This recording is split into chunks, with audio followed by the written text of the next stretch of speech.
Hi and welcome. If you've been following my channel, you'll notice something different. I am not on the screen. This just enables me to create these videos quicker and more easily. Today, I plan to talk about a question I often get. Is it too late to save democracy? A few weeks ago, someone asked me this. Terry, are we too far gone? It seems the momentum is with those peddling untruths. I've observed what seems to be a state of almost constant panic or despair among people who follow news and politics. I'm talking about concerned people who are engaged and follow closely. I've wondered if it's a social media thing or a Twitter thing. It's definitely a Democratic or left-of-center feeling. What I want to do now is give a thorough answer, including an analysis of the question itself. First, a few truths. Yes, we are at a crucial time. I believe later historians will look back on this moment as crucial. Panic doesn't help. Panic never helps.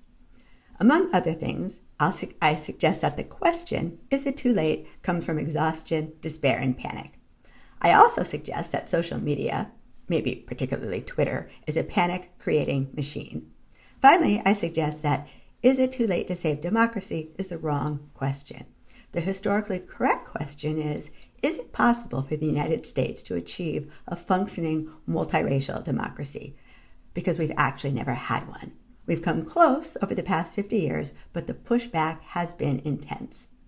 I think one reason people, Democrats and people left of center, feel exhausted all the time is because Republicans need to create constant crisis and spectacle.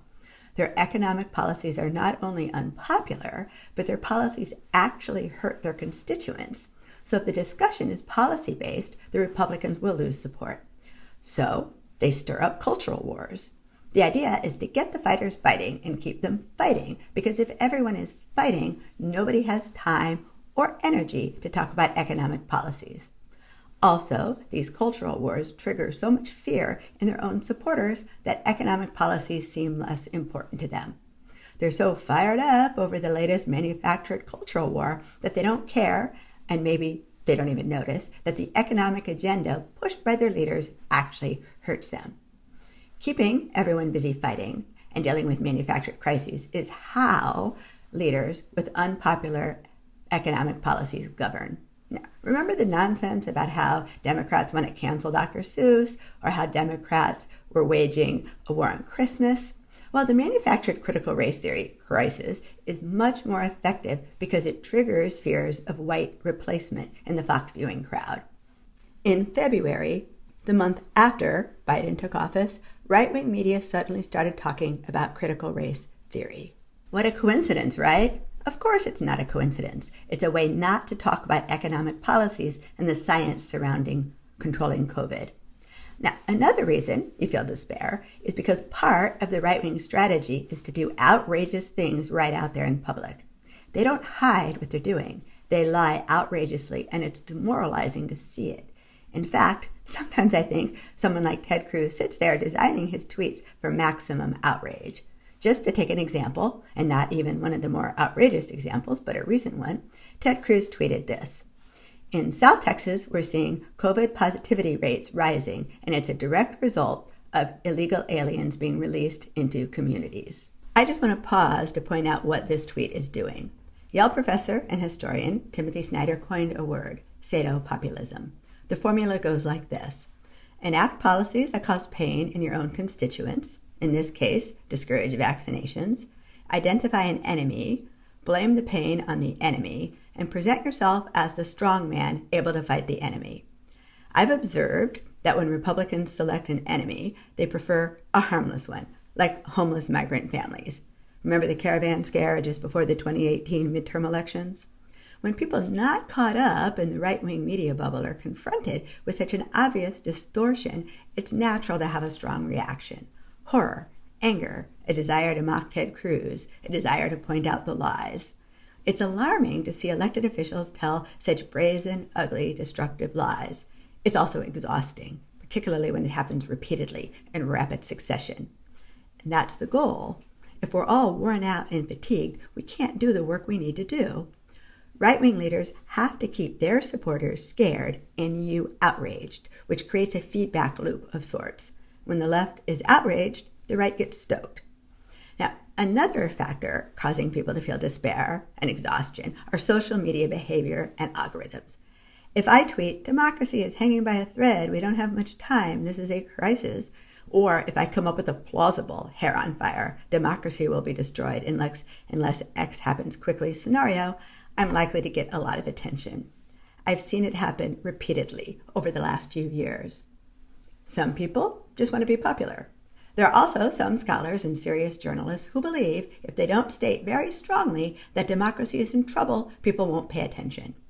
But the people who are paying attention get bombarded and worn out. Headlines are designed to get clicks. Social media, which focuses on headlines and not always substance, is click-driven and is literally a panic-creating machine. How many headlines like this can you see before you feel overwhelmed? In a headline-driven clickbait world, there isn't enough perspective or context. For example, there's a theory that sort of goes like this. Over the past 50 years or so, the Republicans have turned to corruption and lawbreaking and started trying to create an oligarchy. Now, that statement isn't false, but it ignores the rest of our history, which provides context and perspective. The statement gives you the sense that we once had, or we now have, a lovely democracy, and the Republicans are trying to undermine it. Now, since the modern civil rights and women's rights movements, we've been trying to create, for the first time in America, a multiracial democracy, and Republicans are trying to prevent that from happening. Before the civil rights movement, we had a functioning representative democracy in which the leaders acted in the best interest of their constituents. But the constituents were white, and before 1920, they were white men. Democratic institutions worked only for them.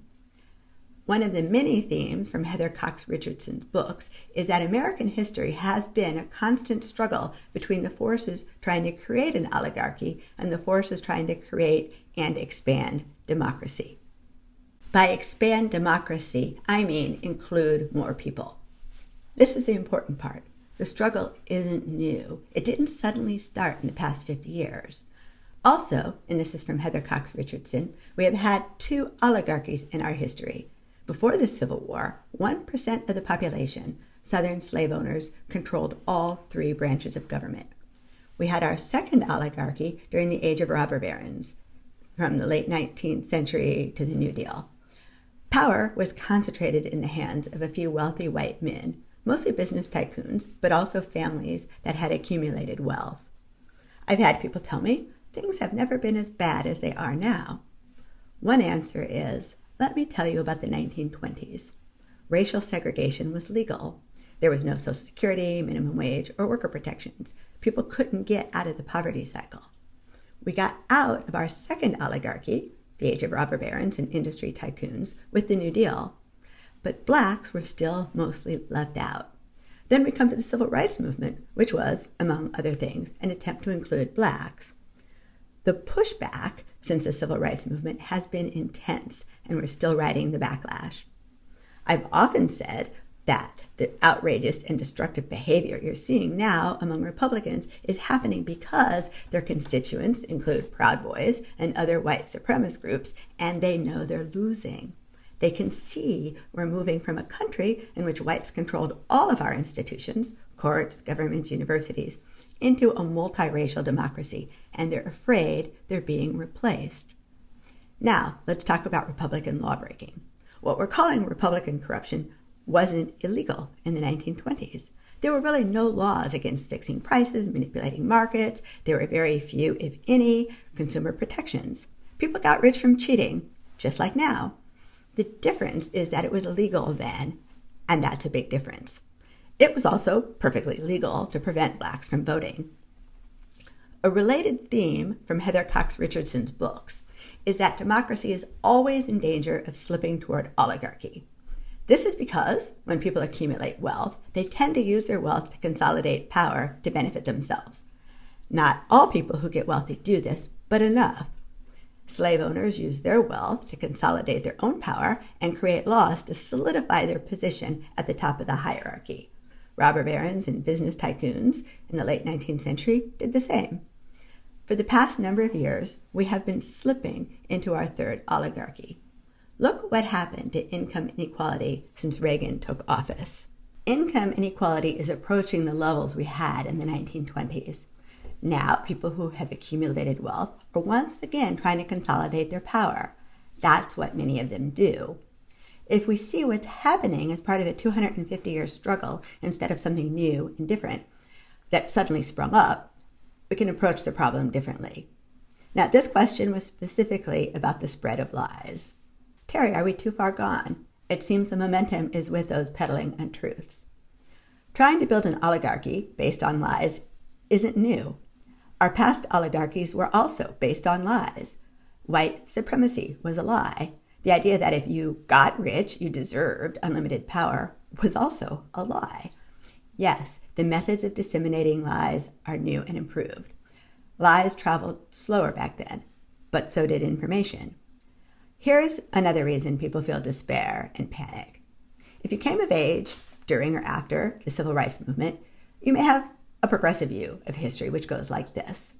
The founders started with some pretty good ideas. The idea of a government based on rule of law instead of the whim of a king, the idea of an independent judiciary, the idea that all men are created equal. These were good ideas. The problem was that the founders left out a lot of people.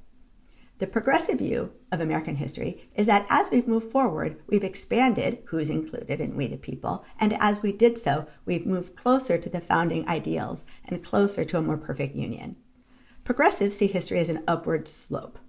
This is often taught in schools and thought of as if it's inevitable, as if the liberal heroes of the past fought and won the battle. Some people started feeling as if we're on a boat and we don't even have to paddle. The wave of history and what is right and good will carry us toward a better and more inclusive tomorrow. According to this view, all was going well, and then, over the past 50 or so years, the Republican Party went off the rails, and here we are. Now, there's an opposing view of American history, the regressive view or the reactionary view, which goes like this. When America was young, it was a place of wide open opportunity. There was almost no federal government. There were almost no regulations. People, well, white men, could do what they wanted. Then the government grew and began encroaching on their freedom. The regulations that we see as creating fairness, they see as an unconstitutional infringement on their liberty. According to that view, America is on a downward slope. In fact, I think the graph looks more like this. There's a constant push and pull. Progressives push forward, reactionaries push back. Yes, the arc of history bends toward greater justice, but only with great effort and much more slowly than we'd like, and with a frustrating amount of pushback. If you think history is an upward slope, you're going to feel shocked and paralyzed when suddenly the slope stops moving upward or starts moving down. Yet, another problem with the question, are we too far gone, is that there's a constant shifting. Sometimes these shifts are dramatic. Chile, before Pinochet, had a high-functioning democracy. Then they had a dictator. Then they got rid of the dictator using democratic means. Then they had a somewhat high-functioning democracy. The further you get into an oligarchy, the harder it is to get out. But remember, we got out of one oligarchy through legislation, the New Deal and the Civil Rights legislation. And there has been pushback ever since. Another question I often see is this one. Democrats won the House, Senate, and the presidency. So why does it still feel like we're losing? I suggest this question comes partly from unrealistic expectations, or the idea that once and for all, progressives will win the battle and the forces trying to create an oligarchy will be defeated. This will never happen. Every bit of progress will trigger a backlash. In fact, I think the closer we get to a functioning, diverse democracy, the more desperate the pushback will grow. One way for rapid change is to win elections with large majorities. That's how Roosevelt was able to enact the New Deal. But there were still enormous and very frustrating pushback from the Supreme Court. Looking back to the 30s, the progress seems rapid, but it actually took years with lots of frustrating pushback. I also think the question can arise from frustration at the slow workings of democracy, but that's another talk. Now, finally, to answer the question, can the U.S. create and maintain a multiracial democracy? The answer is, it depends. The future isn't predetermined. The future takes its shape based mostly on what people do now. From any point, there are many possible ways forward. I, therefore, can make no predictions about the future. But When you understand that the future takes its shape based on what happens now, you don't feel so helpless. History offers perspective and teaches us possibilities.